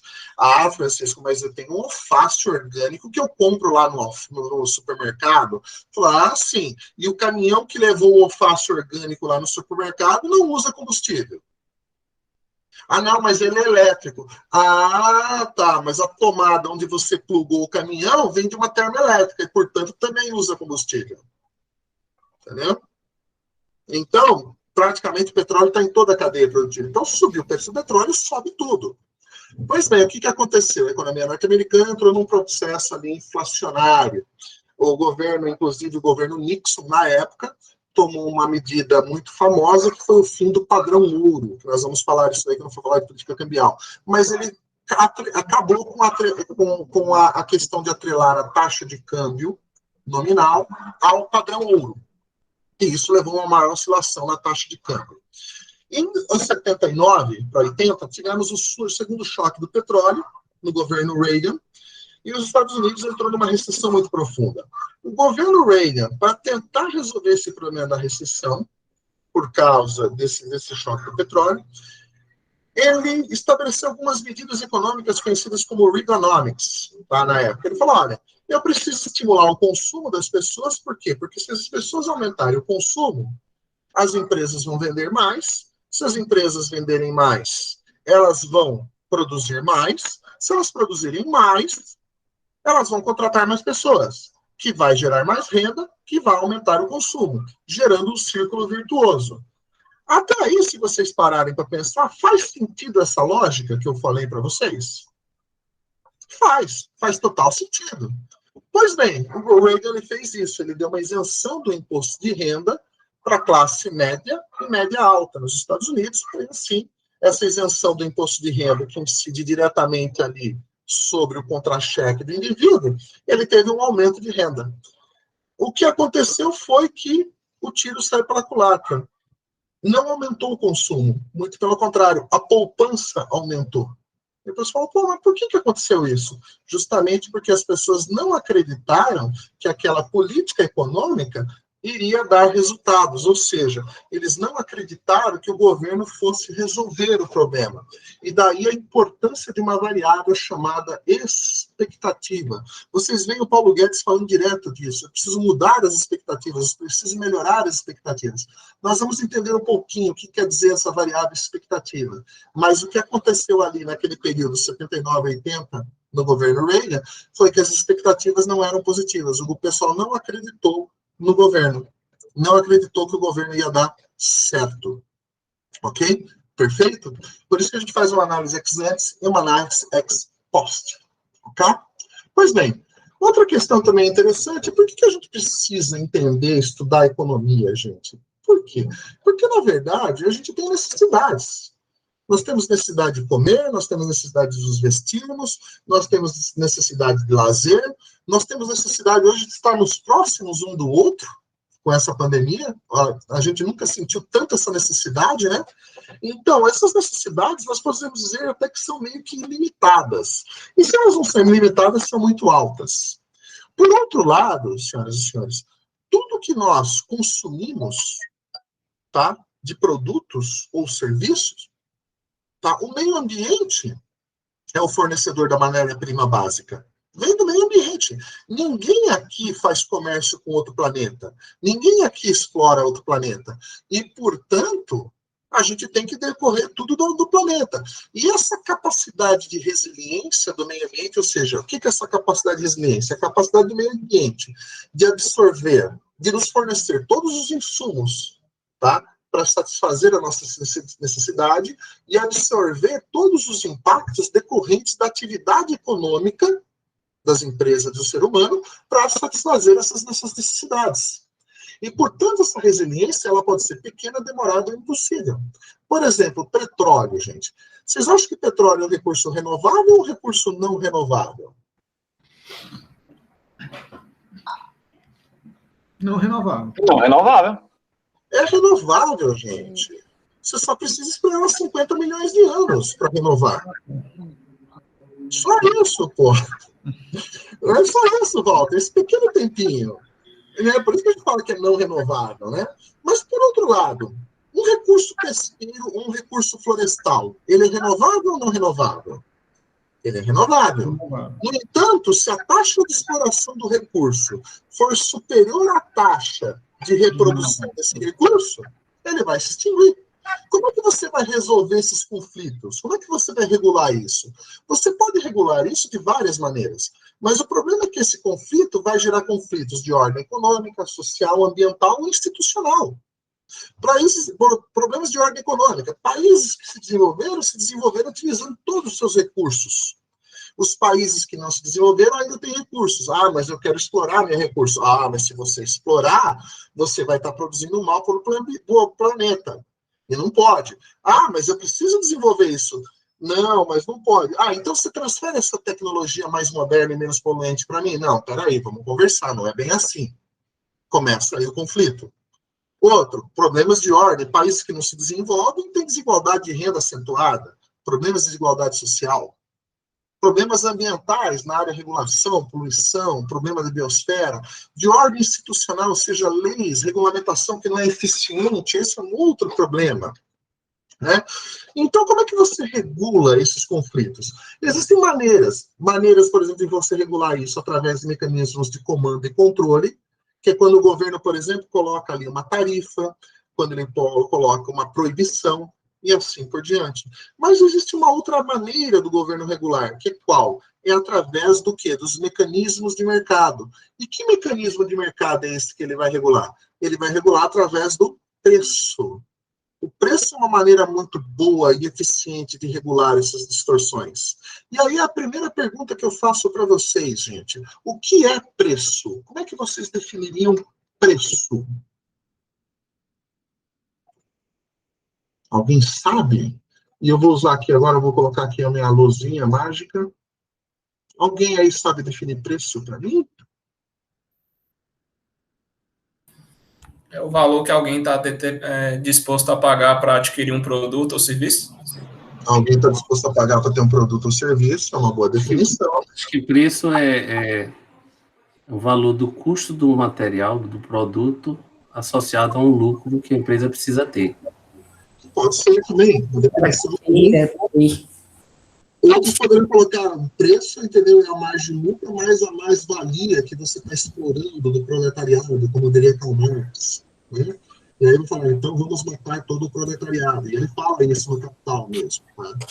Ele está lá, ipsis literis, tem que matar, tá? Pegarem armas e fazer a revolução. O que é interessante é que eu falo, Karl Marx fazia sentido para a época. Ele fazia sentido para a época, mas ele só errou numa coisa. Ele não imaginou que teria o quê? Surgimento de novos empregos e novas inovações que gerariam novos empregos. Né? Ele achava que o mundo ia ser constante naquilo, o que não é verdade.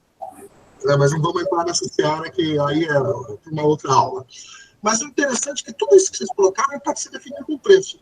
Eu vou usar uma definição mais simples, gente.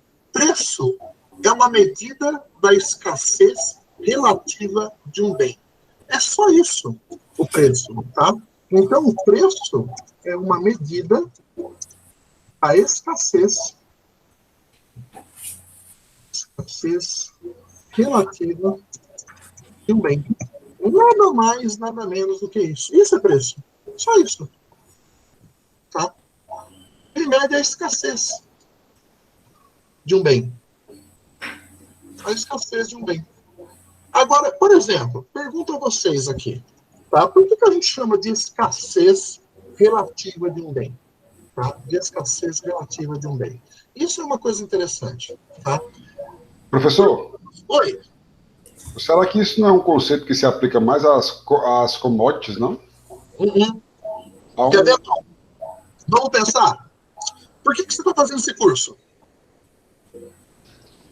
Eu estou fazendo esse curso para me qualificar, podemos assim dizer. Não, mais do que isso.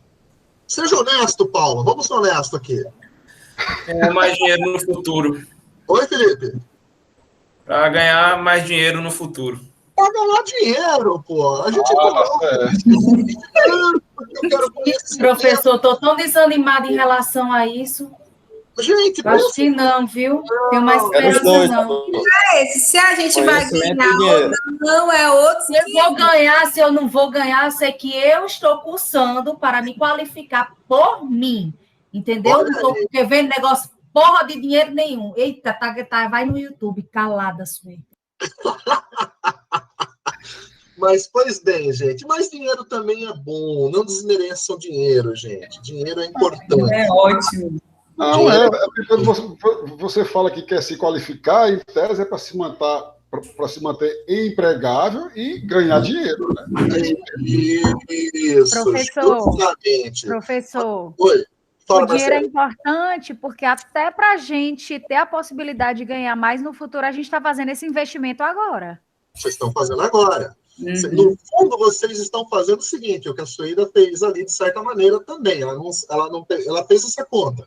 Ela pegou o valor da mensalidade dela, ela trouxe o valor presente por uma certa taxa de desconto, ela analisou também a questão do quanto vai ter de renda, e ela viu que o valor presente líquido do projeto dela é positivo. Portanto, ela falou, pô, eu vou fazer esse curso, além disso.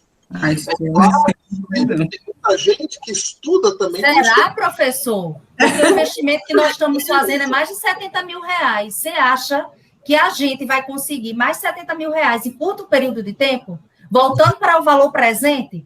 Vai. Você acredita que vai? Professor, eu vou ser sincero para você. A empresa que eu trabalho atualmente, tu é doido. Eu estou fazendo é por mim, que é meus casamentos. Termino o curso, começo o outro, começo um, começo o outro. Pronto. Vixe, Maria, YouTube. Desliga esse negócio aí que é melhor, porque agora eu me revoltei. Pronto. Eu vou te provar, Suída. Prove, professor, só se eu fosse uma empregada. Só se eu fosse uma empregada. Eu já desisti, eu disse o seguinte, hoje eu estou chateada, eu disse o seguinte, se nada der certo, eu vou ser empregada doméstica e dar mais valor, porque hoje eu passei o dia todo em fazendo faxina. Vai pro YouTube, meu nome também, estou nem aí. Eu vou te provar. Prove, professor, pois prove. Você está fazendo um mestrado, não está? Estou fazendo, cursando mestrado. E administração profissional na Unifor, pagando R$2.445,50. Multiplica aí, professor, multiplica. O tempo, não é só o dinheiro, não, é o tempo, o desgaste emocional. Eu fui reprovada na disciplina, eu estou em tempo de doidar. Eu só fiz 2 graduações, 2 mestrados, um doutorado e um pós-doutorado. Então, professor, então, parabéns, você é o top, amigo. Mas eu vou te dizer que funciona, porque eu vim de família extremamente pobre. Meu pai era mecânico e minha mãe dona de casa, e eu passei fome. Tá? Se tem uma coisa que eu detesto com todas as forças do meu ser, é miojo. Vocês querem que eu seja inimigo de vocês, me forneça miojo. Porque quando eu morava aqui no CRUSP, tá? Que é o conjunto residencial da USP, às vezes eu tinha R$10 para comer na semana. O que R$10 dá para comer na semana? Vários miojos. 10 miojos. Coxinha. Não, Suída, não dá para comer. Pastel com caldo de cana. Não, o pastel custa R$5, Suída. Um miojo custa R$1. Você come 10 miojos. Você come 10 miojos. Às vezes era o que eu tinha. Então eu detesto com todas as forças do meu ser. E às vezes, a vantagem é que eu era um cara que sabia fazer conta, eu sempre fui um bom aluno. E às vezes eu via professores meus irem almoçar e falavam, pô, 2, 3 professores, pô, gastei R$1.000 hoje no almoço aqui em 3 professores. E eu ficava revoltado com aquilo. Eu falava, pô, peraí, como é que um professor gasta R$1.000 e eu aqui estagiário, camelando, sofrendo, não ganho isso no mês e tem que comer miojo. E eles falaram, Chico, vai com calma, de sua vez vai chegar, você só tem graduação, você nem terminou a faculdade, você é franguinho, fica quieto, codorna, vai chegar a sua vez, estuda. E eu ouvi eles. Quando eu comecei a fazer um mestrado, melhorou, doutorado melhorou mais ainda. Aí é que eu quero que você entenda, Suída. Não é o seu chefe que vai dizer para você e falar, Suída, como você agora é mestra pela Unifor, o seu salário, eu vou te aumentar. Porque o retorno sobre o capital investido para cada ano de estudo no Brasil é da ordem de 15%. Isso calculado, entendeu, pelo Banco Mundial, o CBE e pelo PNAD aqui no Brasil, tá? Ah, mas quer dizer que o seu chefe vai te dar 15%? Não, Sueida. Quer dizer o seguinte, quando você sair com o seu título de mestra, por exemplo, vocês sabiam que vocês podem lecionar em faculdade? Sim. Professor, fica até difícil para os professores lecionar imagina. Sueida, é mais fácil você arranjar emprego, Sueida, do que eu hoje numa faculdade. Você que é mestra pela Unifor, você consegue arranjar um emprego muito mais fácil do que eu, que sou doutor pela USP, tá? Porque eu sou muito mais caro. Eu sou muito mais caro. Entendeu? Você é mais barato. Eu acho. Mais barato, tá, Sueida? Só um minutinho. O seu mais barato, Sueida, é o seguinte: 3 noites que você dá aula numa faculdade na região aí, é R$3.000 a mais no seu salário por mês. Está aí o seu retorno sobre capital investido. Entendeu? Você aumenta, você diversifica o seu portfólio. Não é que seu chefe vai te reconhecer. Não, nenhum chefe vai te reconhecer. Mas você aumenta o seu portfólio. Aumenta o seu portfólio. Perdão, pode falar agora. Eu interrompi. Não, eu queria só, assim, eu acho, minha opinião, que, assim, tudo na vida é válido. Tudo que a gente faz tem um retorno. Assim, não é, né, é como o senhor está dizendo, não é lá no seu emprego, mas assim, todo conhecimento, ele vai te trazer uma possibilidade, né? Então, assim, eu tenho uma pessoa que aprendeu a encher balão. Trabalhava comigo, ela aprendeu a encher balão e começou a aprender a fazer decoração, e hoje ela tem um negócio dela de decoração em casa, em buffets. Então, assim, ela aprendeu a encher balão, e ela usou esse aprender a encher balão para muitas outras coisas, entendeu? Então, assim, a gente está aqui fazendo um mestrado que a gente pode usar em muitas outras coisas. É um conhecimento que eu posso dar uma consultoria, eu posso dar uma palestra, eu posso ter professora, eu posso aumentar o meu trabalho, eu posso arranjar outro emprego. Você diversificou o seu leque. Imagina se, por exemplo, fosse meu pai. Meu pai era mecânico de máquina pesada, de terraplanagem, tinha até a 4ª série. Hoje ele é falecido já, infelizmente. Mas imagina uma crise dessa.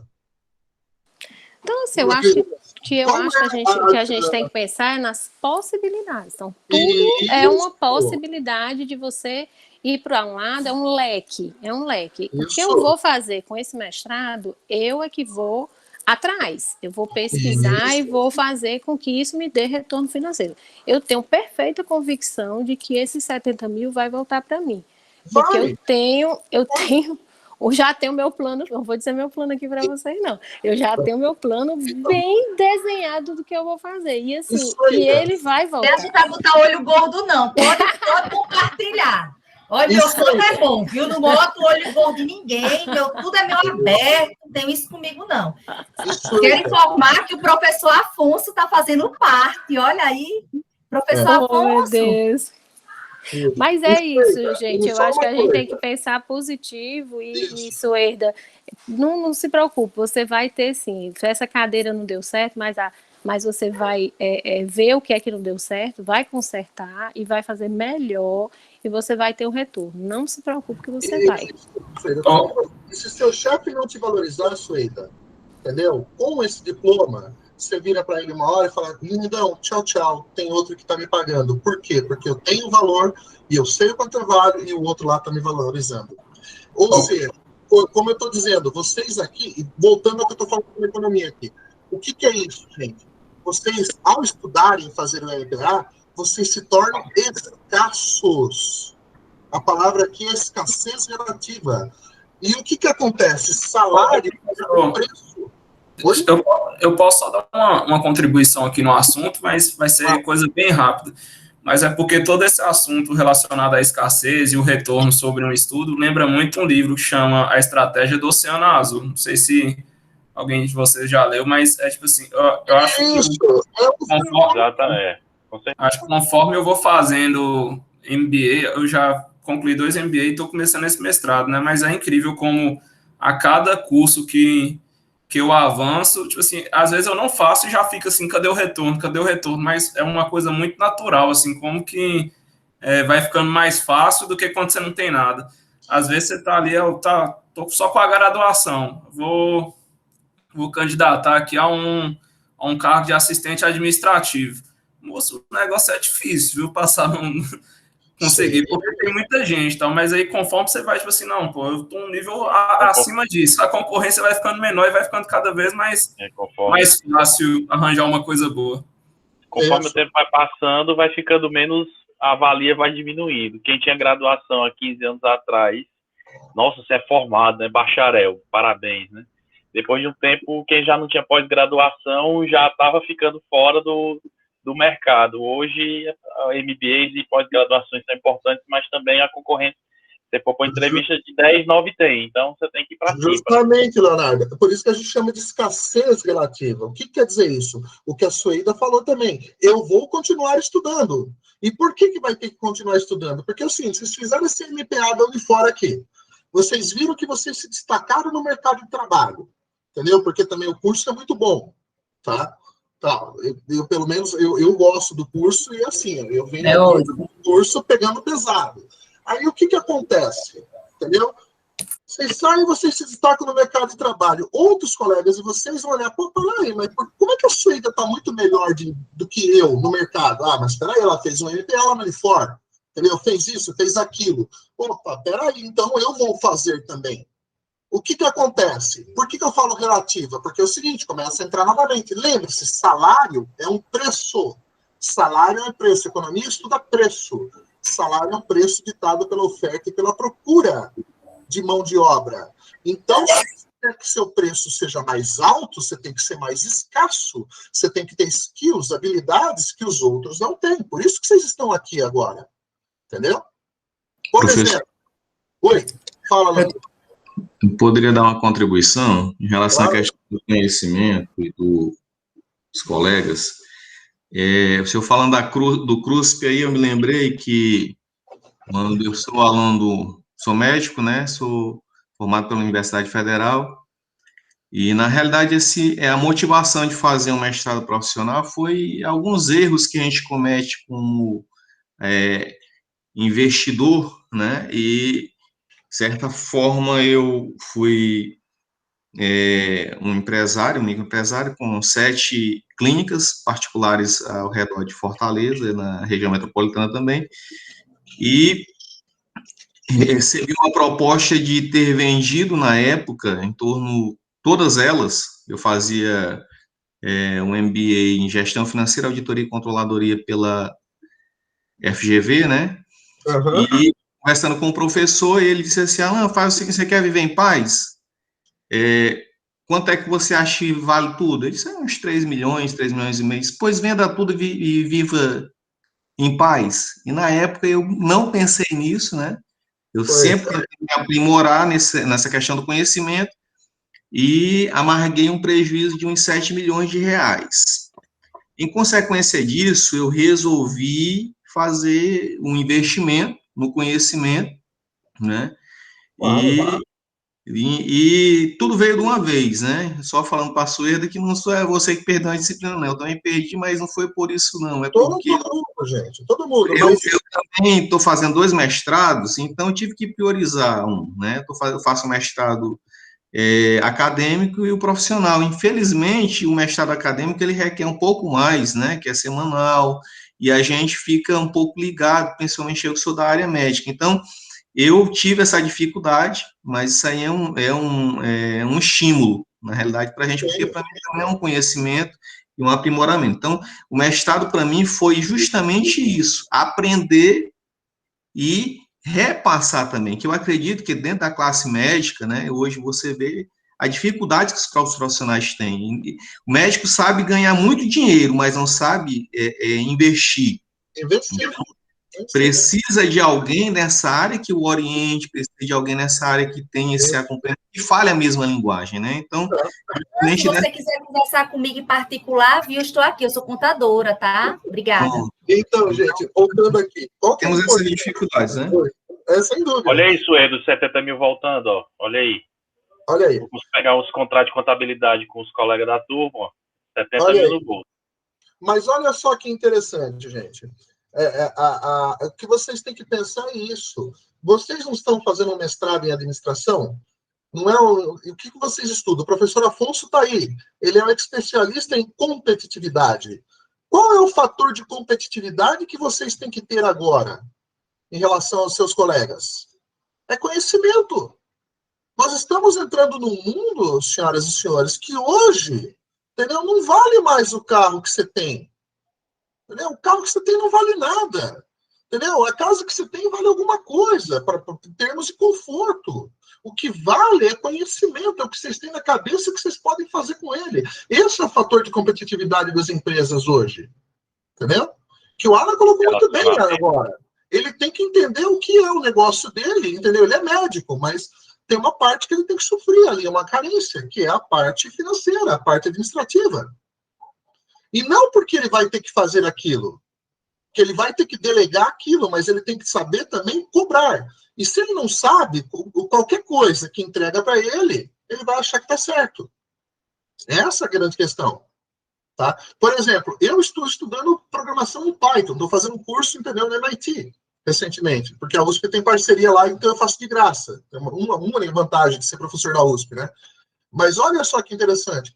É a última linguagem de programação que eu estou aprendendo, eu não tenho mais paciência depois de uma certa idade, mas vamos lá, eu tenho que ter fator de competitividade, tenho fator de diferenciação, tá? Mas fica tranquilo, Cida, você vai ganhar, você vai ver, e eu provo para você, e você daqui um ano e meio, você vai mandar um e-mail para mim e falar que você tinha razão. Recebo, senhor, recebo todas as suas palavras, recebo, eu estou recebendo. Graças a Deus, meu santo é bom, vai dar tudo certo. Vinho, tá? Um bom vinho. Então, olha só, gente, o preço vai medir essa escassez relativa.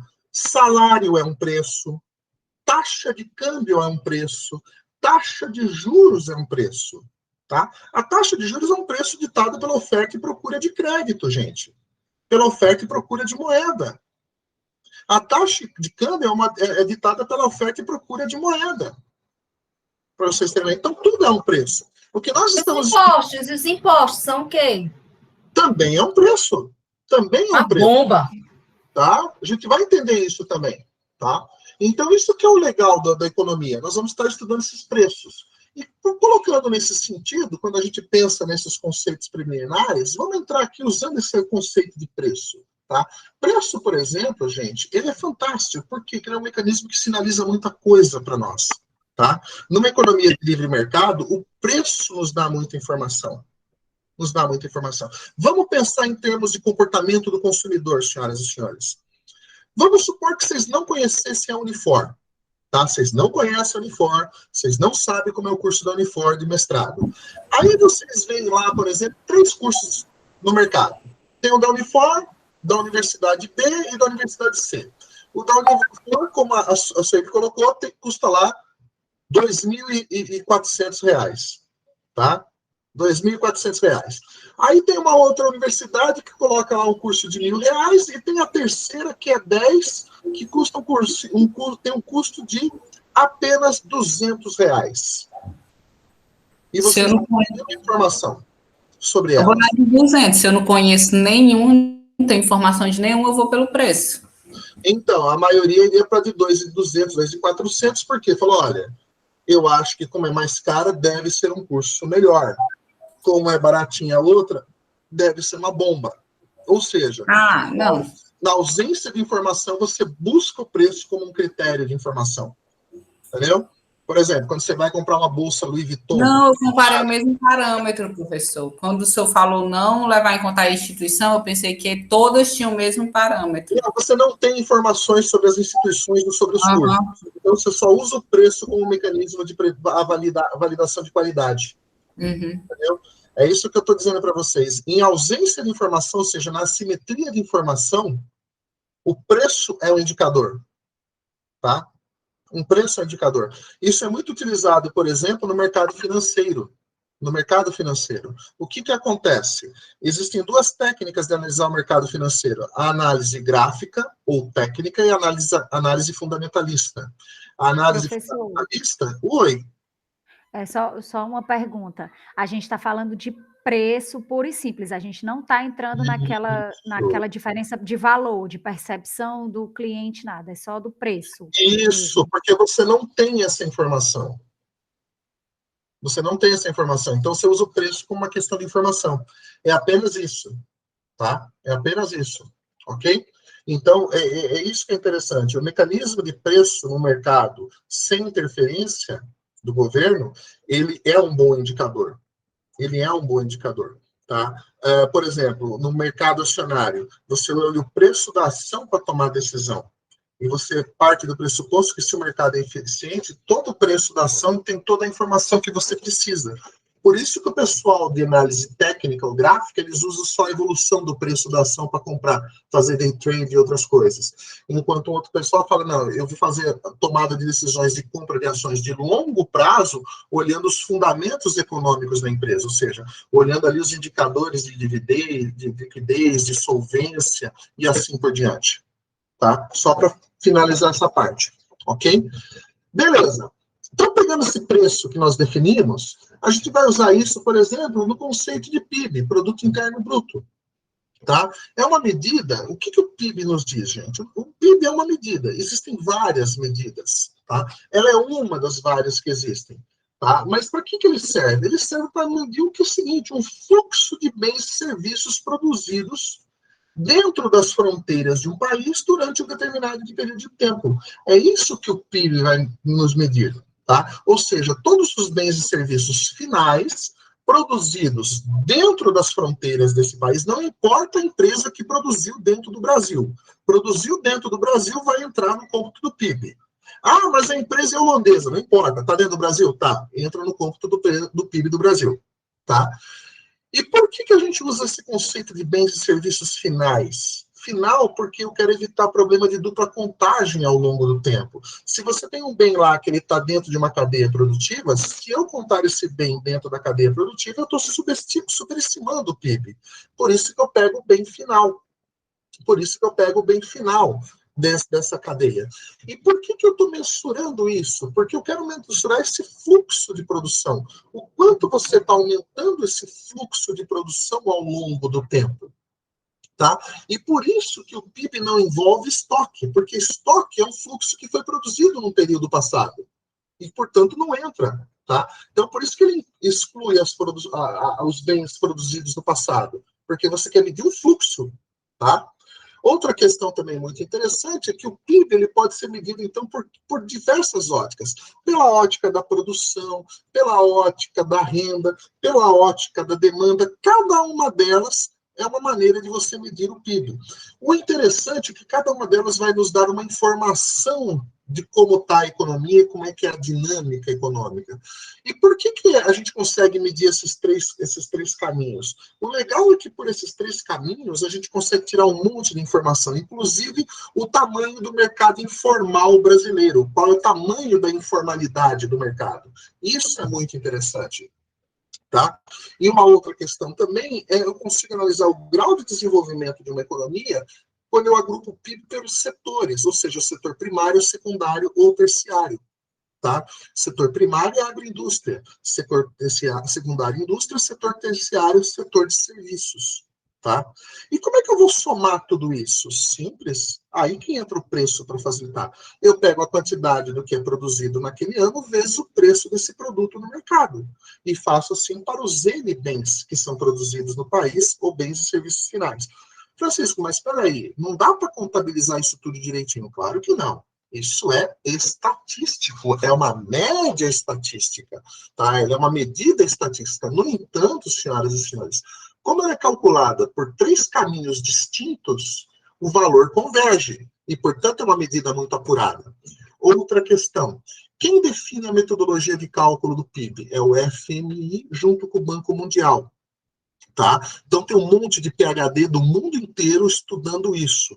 Quando eles melhoram a metodologia, eles mandam para os 190 e tantos países que eles têm informação, que eles são membros, falam, ó, mudei a metodologia, nós vamos seguir essa metodologia a partir de agora. Tanto é que eu não lembro, não sei se vocês lembram, alguns anos atrás, no governo Lula, ele queria mudar a metodologia de cálculo do PIB, e o ministro da Economia, não lembro quem que era agora, era o Meirelles, ele falou, gente, não pode fazer isso, Lula. Se você fizer isso, nós vamos ficar mal junto ao FMI e ao Banco Mundial, e isso aí vai estragar as nossas relações, entendeu, de comércio com o resto do mundo. tem que seguir uma mesma metodologia o mundo inteiro para estabelecer critérios de compra, tá? E se seguiu a mesma metodologia, ok? Outra coisa interessante também é o seguinte, quando a gente olha o PIB pela ótica do valor adicionado, ou seja, o quanto você adiciona de valor em cada etapa do processo produtivo. Países que têm um PIB com uma ótica de valor adicionado altamente, de alto valor adicionado na cadeia, são países que têm muita tecnologia envolvida, tá? Infelizmente, ainda nós não temos esse PIB por um alto valor adicionado, ou seja, você não tem muita tecnologia na cadeia produtiva, tá? E uma coisa interessante é quando a gente olha o PIB do país por essas três óticas. Olha interessante, ó, olha só, gente, isso aqui é muito interessante. Hoje, o PIB do Brasil, 73% do PIB do Brasil é serviço, para vocês terem uma ideia. 20% é indústria e só 6,5% é agropecuária. Tá? Francisco, mas espera aí, a agropecuária aqui é a friboita aqui? Não. Toda vez que você tem o processamento da carne, ou seja, você está dentro da indústria, ela está aqui, tá?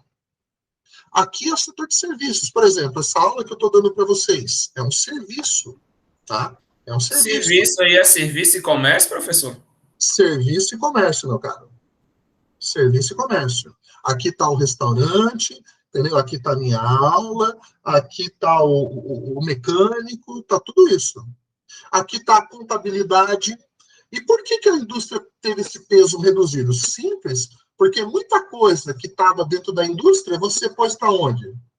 Você terceirizou. Hoje, muitas indústrias terceirizam a contabilidade, muitas indústrias terceirizam a limpeza, muitas indústrias terceirizam o transporte. Então, tudo isso que estava dentro da indústria, do PIB indústria, foi para onde? Foi para cá. Foi serviço. Foi serviço. E aí é uma coisa muito importante, gente. Qual que é o principal insumo do serviço? Gente, pessoas, vocês. Entendeu? Vocês aqui. A Sueida. Entendeu? A Sueida. Mão de obra. E se a mão de obra não é qualificada, não é preparada, o que vai acontecer com esse PIB? Muita gente e pouca renda. Muita gente, pouca renda e PIB não cresce. E a gente vive, professor, o que está vivendo agora. Não produz nada de alta tecnologia, não produz a vacina, depende do IFA de fora, não produz os insumos, não produz os medicamentos lá dos sedativos e entra em crises institucionais uma atrás da outra. Né? Isso, perfeito. Fala, Sueli, você levantou a mão? Professor, é só para, conforme combinado, 7 horas o intervalo? Desculpa, deixa eu só terminar isso daqui. É que gente, ainda bem que vocês lembram. É que quando eu me empolgo, eu vou, tá? Eu vou. Mas olha só que interessante, gente. Se o PIB do Brasil é praticamente serviço, o fator fundamental é mão de obra. E como colocou muito bem o Leonardo agora, se a mão de obra nesse país não for melhorada, nós estamos fadados a não crescer. E aí, se vocês receberam o arquivinho que eu mandei lá, vocês viram que eu coloquei um dos temas, o Brasil está morto há 40 anos e você não sabia? Lembra? Um dos títulos que eu coloquei isso. E eu vou mostrar para vocês o porquê que o Brasil está morto há 40 anos. Tá? O PIB do Brasil cresce menos do que o PIB mundial há 40 anos, gente. Entendeu? Então, são gerações atrás de gerações. Pergunto a vocês aqui, senhoras e senhores. Sejam bem honestos comigo. Tá fácil contratar um estagiário para trabalhar na empresa de vocês? Não. Se você achar um estagiário hoje que consiga conjugar verbo com sujeito no mesmo tempo, já tá diferencial, hein? Né? Tem uns que você fala, entendeu? Entendeu. Né? Ou então, mano, é nós. E fala assim pro chefe, é nós. Né? Você dá um computador pro indivíduo, ele não sabe. Uma planilha Excel para ele é uma coisa assim do outro mundo. É grego antigo para ele. Se você pedir para ele, me faz uma planilha e projeta um gráfico, ele não vai saber. Pega e calcula uma média móvel das vendas aqui nos últimos 12 meses para eu saber como é que está a venda na minha empresa. Ele falou, o que, chefe? O que é isso? Entendeu? Ou seja, mão de obra, qualificação da mão de obra, ok? E aí uma coisa interessante também, ó, quando a gente olha a evolução do PIB... Professor, mas só colocar um ponto aí também, que é porque o Brasil tem essa cultura, né, de querer procurar no estagiário uma pessoa já para resolver problemas, né, e deixa meio de lado, às vezes, ali, que é um profissional que está entrando na empresa mais para aprender do que para contribuir, né? Sim, Felipe, concordo com você, mas o problema é que a gente espera que o estagiário também entre na empresa com certas habilidades já, por exemplo, saber mexer no Excel é uma coisa que você tem que aprender na faculdade. Calcular uma média móvel, calcular, entendeu, montar uma planilha, ou saber, entendeu, fazer algumas coisas básicas que a faculdade nos dá. O resto é óbvio, você vai aprender com o tempo, é o famoso learning by doing. Mas todos esses skills que você vai aprender na faculdade, ela te dá uma agilidade de aprender muito mais rápido. Eu brinco, eu falo o seguinte, o que a USP me deu na minha vida? Ela me deu uma capacidade de se virar com qualquer problema. A USP, ela não forma o cara para ir trabalhar no mercado, ela forma o cara para resolver problema. E por que isso, gente? Porque era o seguinte, eu chegava para o meu professor de mestrado, que era russo, e falava, Vladimir, meu Deus, eu não consigo resolver o meu problema aqui. Ele falou, Francisco, Deus tem preocupações maiores do que o seu medíocre mestrado. Ele falava assim para mim. E ele falou, e é medíocre, tá, Francisco? Lá embaixo, na biblioteca, tem um monte de livro. Eu tenho certeza que tem um livro que tem a sua solução, o seu problema. Eu não sei qual é, mas tem lá. Mas ele formava um cara que vai atrás, se vira.